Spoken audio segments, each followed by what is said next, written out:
Assalamualaikum sahabat Permata, bersama saya Vena, kembali lagi di acara podcast Rumah Sakit Permata Jonggol. Hari ini kita akan membahas ketika anak demam, apa yang harus Bunda lakukan bersama Dr. Gina. Apa kabar Dr. Gina? Apa kabar Mbak Vena? Alhamdulillah. Ya, Alhamdulillah baik Mbak. Mbak baik ya? Alhamdulillah baik. Dok, kita hari ini mau sedikit tanya-tanya ya. Pertama-tama nih sebelum kita bahas terlalu jauh, saya mau nanya dulu nih Dok, demam itu apa sih Dok? Nah, oke. Jadi untuk sebelumnya aku jelasin dulu ya kondisi demam itu apa ya Bunda-Bunda. Jadi demam itu adalah kondisi tubuh di mana suhu tubuh atau anak kita itu suhunya di atas 38 derajat Celcius. Nah, cuma ini tuh banyak nih literaturnya. Jadi ada yang bilang kalau demam tuh baru dinyatain demam kalau suhunya 38 derajat Celcius. Ada juga yang 37,8 sudah dinyatain demam. Jadi gitu. sebenarnya bebas-bebas aja, cuma tergantung dokternya mau pakai yang mana. Cuma pada intinya adalah kondisi tubuh yang lagi naik.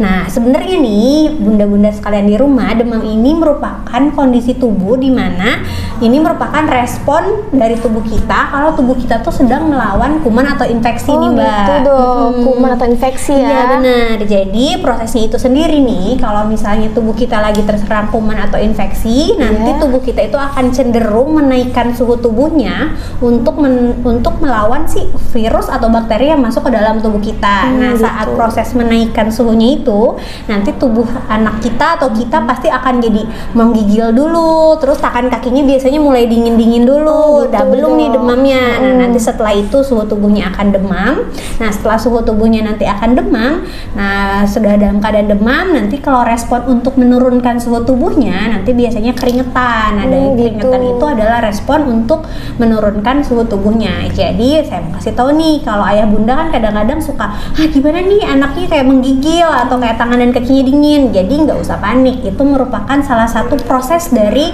demam itu terjadi. Oh gitu Dok, Masya Allah, baik. Jadi ketika anak demam, apa yang harus pertama kali Bunda-Bunda lakukan nih? Oh, oke. Nanti ini aku akan membahas mengenai pertolongan pertama saat anak demam ya. Oke, yang pertama adalah dorong anak untuk minum cairan. Kembali kepada note saya yang tadi ya Bunda-Bunda di rumah, bahwa demam ini bukan suatu kondisi yang jadi bahaya banget buat kita, enggak. Justru demam ini adalah respon tubuh kita kalau lagi terkena infeksi. Nah, jadi yang paling penting adalah orang tuanya jangan panik dulu. Dan jadi yang pertama itu anaknya harus kita kasih banyak cairan nih Mbak. Kenapa banyak cairan? Karena dalam kondisi demam atau suhu tubuh kita naik nih, pasti kita tuh lagi butuh cairan yang banyak. Nah, sedangkan gitu kalau dong. anak-anak kan suka males makan dan minum betul. Nah, jadi dorong anak untuk banyak minum, tapi minumnya udah sedikit-sedikit aja tapi sering. Nah, selain air putih, nanti anaknya juga dapat diberikan air mineral, air minuman yang mengandung ion,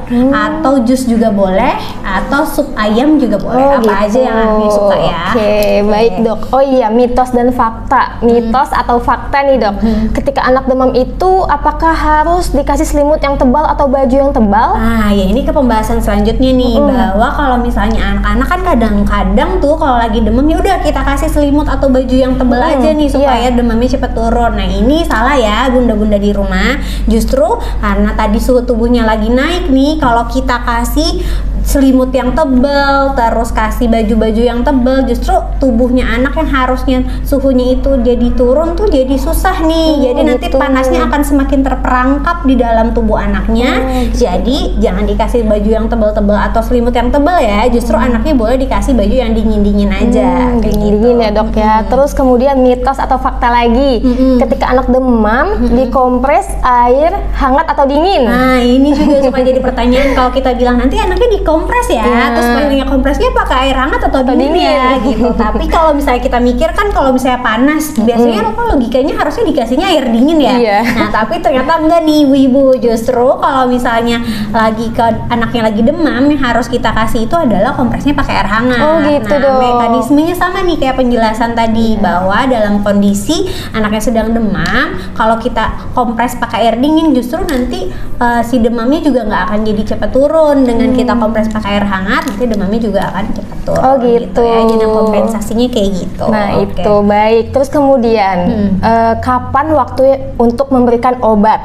Memberikan obat ya. Jadi kalau misalnya anak itu kapan nih dari yang tadi dijelasin, selain yang anaknya harus minum air putih, terus anaknya dikompres pakai air hangat, sama jangan pakai selimut yang tebel-tebel, itu kapan nih kita harus anaknya dikasih paracetamol. Tapi sebelum itu anaknya juga tetap harus dikasih istirahat yang cukup. Jadi kalau anaknya lagi sakit tuh biarin aja anaknya tidur dalam waktu yang lama, terserah dia. Dan yang kedua, kalau dia mau makan, berikan aja makanan yang bernutrisi kayak sup atau pokoknya apapun makanan yang tingginya protein dan anaknya mau masuk boleh dikasihin ke anaknya. Nah, kalau misalnya tadi sudah dilakukan nih sama bunda-bunda, terus anaknya ternyata demamnya nggak turun-turun, nah tadi itu nih karena demam sebenarnya sahabat kita, jadi sebenarnya nggak perlu buru-buru dikasih paracetamol atau ibuprofen penurun demam selama anaknya masih aktif dan baik-baik aja. Tapi kalau misalnya ternyata anaknya kayak mulai lemes-lemes atau sudah mulai dikompres, suhunya nggak turun-turun, nah boleh nih dikasih paracetamol atau ibuprofen sesuai dosis yang disesuaikan dengan berat badan anaknya. Dengan berat badan anaknya. Gitu. Terus dok nih, kan tadi dikasih obat. Kapan waktu yang tepat untuk ke dokter? Ataukah 1 hari, 2 hari, 3 hari demam anak nggak turun-turun? Kapan tuh dok anak dibawa ke dokter? Oke, ini penting juga nih kalau misalnya kita di rumah udah dilakuin nih yang tadi semua, udah dikasih obat penurun demam, tapi anaknya masih aja sakit, terus kapan nih kita harus dibawa ke dokter? Jadi sebenarnya bunda-bunda di rumah nggak perlu langsung khawatir kalau anaknya baru 1 hari demam langsung dibawa ke dokter.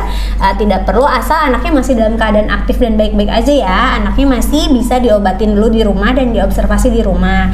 Nah, kapan nih kita harus bawa ke dokter? Yang pertama itu kalau misalnya demamnya semakin tinggi sampai anaknya ada kejang. Nah, itu langsung wajib banget ke dokter, dibawa juga langsung ke IGD untuk mengatasi kejangnya. Yang kedua adalah kalau anaknya udah mulai kurang aktif nih Mbak, anaknya kayak udah mulai lemes-lemes, atau kalau pada bayi anaknya mulai rewel-rewel, nangis terus, nah itu boleh tuh ya dibawa ke dokter. Yang ketiga adalah anaknya udah susah tuh makan minum, ada muntah-muntahnya, itu juga langsung aja dibawa ke dokter. Jadi gitu aja, ya. Jadi gitu dok. Jadi gitu bunda-bunda, ini masya Allah ilmunya sangat penting banget buat kita persiapan di rumah ya dokter ya, sebelum anak dibawa ke rumah sakit. Tadi dokter Gina juga sudah menjelaskan apa saja pertolongan pertama yang harus dilakukan ketika anak demam, kapan harus diberi obat dan kapan harus dibawa ke rumah sakit. Terima kasih dokter Gina untuk pembahasan kali ini. Semoga sehat selalu ya dokter. Sama Mbak. Oke.